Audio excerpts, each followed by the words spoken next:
It's 2 in the morning. Phone face down on your chest, screen finally dark.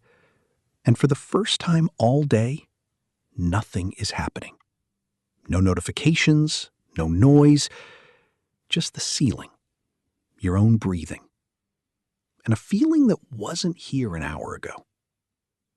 The loneliness you ignored all day just showed up to collect, and it always waits until you can't run. Here's the strange part. At 2 in the afternoon, you were fine, busy, surrounded by people, or at least by noise. So why does the same exact life feel unbearable at 2 in the morning? I'm not going to tell you you're not alone. I'm not going to hand you some line about loving yourself.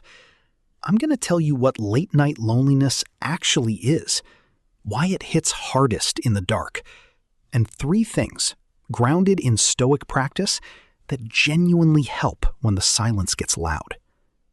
First, what's actually happening?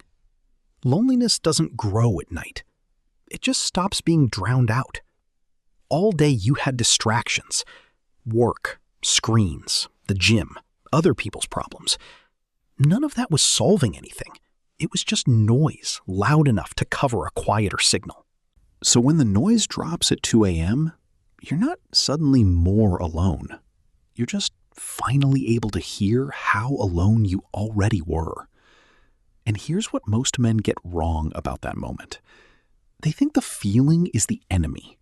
They brace against it, fight it, reach for the phone to drown it out again. But the feeling isn't attacking you. It's telling you something. The question is whether you'll listen or just turn the noise back up.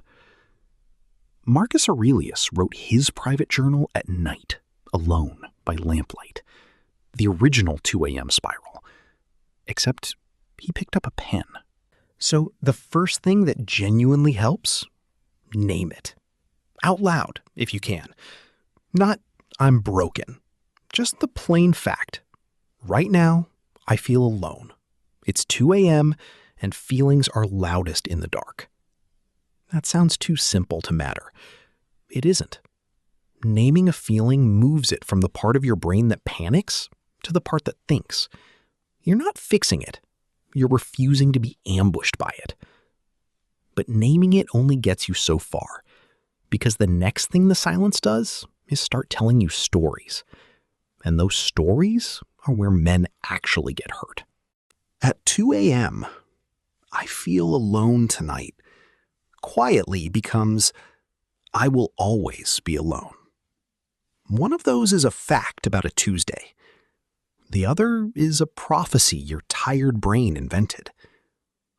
The Stoics called this separating the impression from the truth. What actually happened from the story you wrapped around it. The fact, it's late.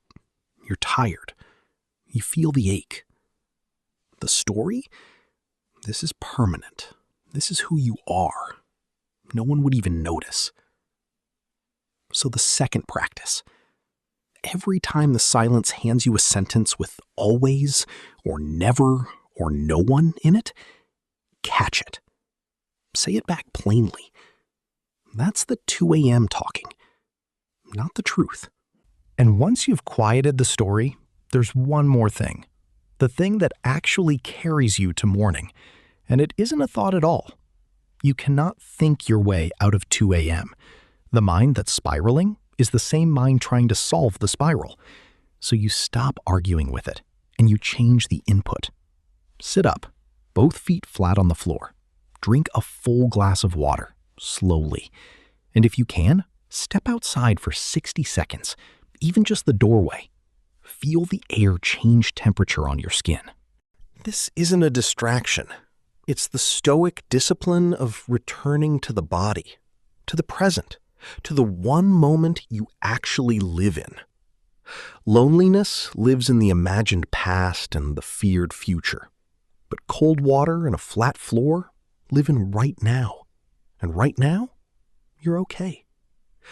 Do that, and you've done the only real job of 2 a.m. Not to fix your whole life, just to get yourself intact to morning.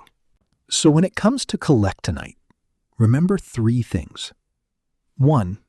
The ache isn't new. The silence just made it audible. 2. Name the feeling. Then catch the story it tells. Always is a lie the dark tells tired men. 3. When thinking fails, move. Feet on the floor. Water. Air.